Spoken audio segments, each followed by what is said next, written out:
بہت زمانہ پہلے ایک عظیم سلطنت تھی جو اونچے پہاڑوں اور چمکتے دریاؤں سے گھری ہوئی تھی۔ اس سلطنت میں ایک غریب مگر ایماندار موچی رہتا تھا جس کا نام رفیق تھا۔ اس کی چھوٹی سی دکان شہر کے دروازے کے قریب تھی جہاں وہ پرانے جوتے ٹھیک کرتا اور نئے جوتے بناتا تھا۔ اس کے ہاتھ سخت محنت کی وجہ سے کھردرے ہو گئے تھے مگر دل نہایت صاف تھا۔ رفیق کا ایک بیٹا تھا جس کا نام عامر تھا۔ عامر چھوٹی عمر ہی سے اپنے والد کا ہاتھ بٹاتا، جوتے بناتا اور چمکاتا۔ وہ محنتی اور نیک دل تھا، مگر عامر کو مطالعہ اور علم سے بھی شوق تھا۔ جب وقت ملتا تو وہ درخت کے نیچے بیٹھ کر کتابیں پڑھتا اور خواب دیکھتا کہ ایک دن وہ اپنے نصیب کو بدل دے گا۔ محل میں دوسری طرف بادشاہ جلال الدین رہتا تھا۔ وہ سخت مگر انصاف پسند حکمران تھا۔ اس کی ایک بیٹی تھی جس کا نام شہزادی لل تھا۔ لل حسن و جمال میں بے مثال تھی اور دل کی بھی نہایت نرم۔ رعایا اسے بہت چاہتی تھی کیونکہ وہ اکثر بھیس بدل کر محل سے نکلتی اور غریبوں کی مدد کرتی۔ ایک دن شہزادی لل عام لباس میں بازار جا رہی تھی کہ اچانک اس کی چپل کا تسمہ ٹوٹ گیا۔ وہ پریشان کھڑی تھی کہ سامنے ایک چھوٹی سی دکان دکھائی دی۔ وہ دکان رفیق موچی کی تھی اور باہر عامر بیٹھا جوتے پالش کر رہا تھا۔ لل نے کہا، بھائی کیا یہ ٹھیک کر سکتے ہو؟ عامر نے ادب سے سر جھکا کر جواب دیا، جی بہن کیوں نہیں۔ اس نے بڑی مہارت سے تسمہ جوڑ دیا اور جوتا پھر سے نیا لگنے لگا۔ لل نے پہنا تو حیران رہ گئی۔ اس نے پوچھا، کتنے پیسے ہوئے؟ عامر نے مسکرا کر کہا، کچھ نہیں، ایک مسکراہٹ کافی ہے۔ شہزادی کے لبوں پر مسکراہٹ آئی اور وہ لمحہ دونوں کے دلوں پر ہمیشہ کے لیے نقش ہو گیا۔ اس دن کے بعد لل اکثر بہانے سے عامر کی دکان کے قریب سے گزرتی۔ کبھی جوتے مرمت کے لیے لے آتی، کبھی جوتے پالش کروانے کے لیے۔ آہستہ آہستہ دونوں کے درمیان باتیں بڑھنے لگیں۔ وہ خواب، کتابوں اور ستاروں کی باتیں کرتے۔ عامر نے کہا، تم عام لڑکی نہیں لگتی، مگر جو بھی ہو میرا دل تمہیں چاہنے لگا ہے۔ لل کی آنکھوں میں آنسو آ گئے۔ وہ بولی، اور میرا دل بھی تم سے جڑا ہے، مگر اگر میرے والد بادشاہ کو خبر ہوئی تو وہ کبھی یہ رشتہ قبول نہیں کریں گے۔ اسی لمحے عامر کو اندازہ ہو گیا کہ وہ دراصل بادشاہ کی بیٹی ہے۔ جلد ہی ایک پہرادار نے شہزادی کو عامر سے بات کرتے دیکھا اور بادشاہ کو اطلاع دی۔ بادشاہ غضبناک ہو گیا، میری بیٹی ایک موچی کے بیٹے سے محبت کرے، یہ تخت و تاج کی توہین ہے۔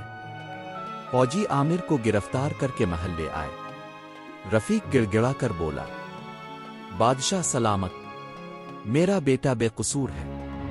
لل بھی باپ کے قدموں میں گر پڑی، ابا حضور، عامر نیک ہے، سچا ہے، میں اس سے محبت کرتی ہوں۔ بادشاہ نے سخت لہجے میں کہا، شہزادی کسی شہزادے امیر سے بیاہی جاتی ہے، موچی کے بیٹے سے نہیں۔ لیکن ملکہ صفیہ نے کہا، جہاں پناہ، کسی کو صرف نسب سے مت پرکھیں، لڑکے کو آزمائیں، اگر واقعی قابل ہوا تو فیصلہ سوچ سمجھ کر کیجیے گا۔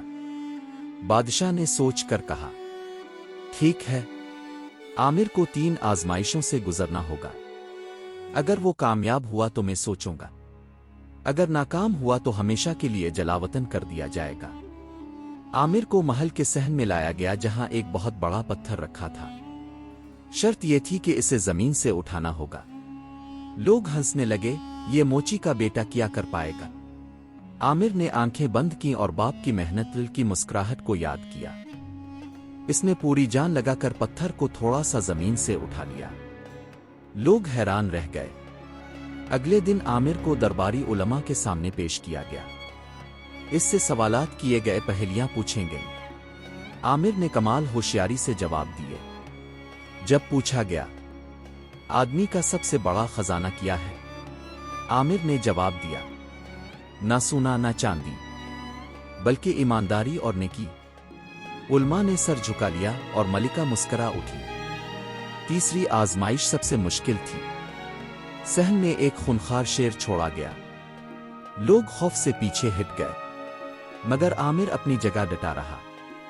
شیر حملہ آور ہوا تو عامر نے جلدی سے کپڑا اس کے منہ پر ڈال دیا اور نرم لہجے میں اسے قابو کر لیا۔ شیر خاموش ہو کر پیچھے ہٹ گیا۔ مجمع تالیاں بجانے لگا۔ بادشاہ کی آنکھوں میں بھی حیرت اور مان تھا۔ رات کو بادشاہ نے سوچا، یہ لڑکا صرف موچی کا بیٹا نہیں بلکہ دل کا بہادر، دماغ کا دانا اور ہاتھوں کا مضبوط ہے۔ آخرکار اس نے اعلان کیا، عامر، تم نے خود کو قابل ثابت کیا ہے۔ تم نہ صرف میری بیٹی کے دل جیت چکے ہو بلکہ میرا بھی۔ تمہیں میری دعا اور اجازت ہے کہ لل سے نکاح کرو۔ لل خوشی سے رو پڑی۔ رفیق نے سجدہ شکر ادا کیا اور عامر نے ادب سے سر جھکا دیا۔ پوری سلطنت خوشی سے جھوم اٹھی۔ 7 دن اور 7 راتیں شادی کی تقریبات ہوئیں۔ عوام خوش تھے کہ ایک بادشاہ نے یہ ثابت کر دیا کہ اصل بڑائی خون میں نہیں کردار میں ہے۔ یوں ایک موچی کا بیٹا شہزادی کا شوہر اور مستقبل کا بادشاہ بنا، اور دونوں نے محبت، انصاف اور نیکی سے سلطنت کو روشن کیا۔ سبق: اصل شرافت نسب میں نہیں بلکہ دل کی نیکی اور سچے کردار میں ہے۔